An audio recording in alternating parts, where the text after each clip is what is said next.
Have you ever heard someone say, seeing is believing?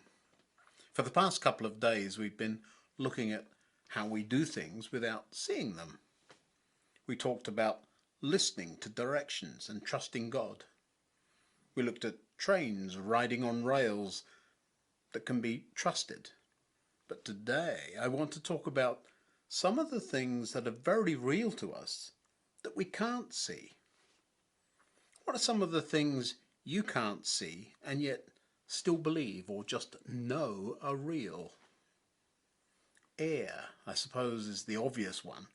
You can't see it, but certainly can't live without it.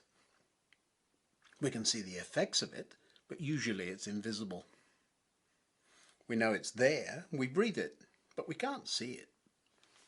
Now, unfortunately, some of the things I'm thinking about that fill up our lives that we can't see are things like fear, worry, and anxiety. You can't usually see those things either, can you? But they're very real. Worry and anxiety are real to those who are experiencing them. What do those kind of things have to do with Christmas? Isn't Christmas all about joy, peace, and hope? Those things seem like quite the opposite. Well, for some, peace isn't an obvious option.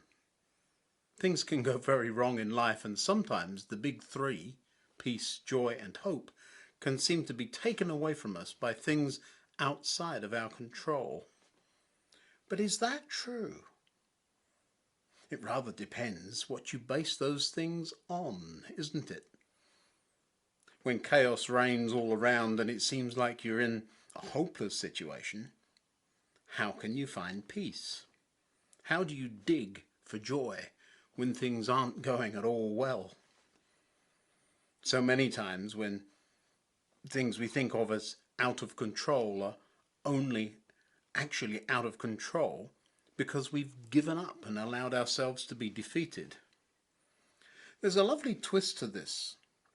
Paul wrote about taking a look at the bigger picture, looking at the real live things that we can't see. Eternity. Heaven, if you like. So we don't look at the troubles we can see now.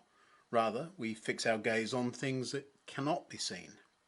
For the things we see now will soon be gone, but the things we cannot see will last forever. Oh, now that takes things to a whole new level, doesn't it? Far from the things we can't see being dark and nasty, there is hope hiding in there, in the darkness too. Elsewhere, Paul concisely lumps peace, hope and joy into one clear thought. I pray that God, the source of hope, will fill you completely with joy and peace, because you trust in Him.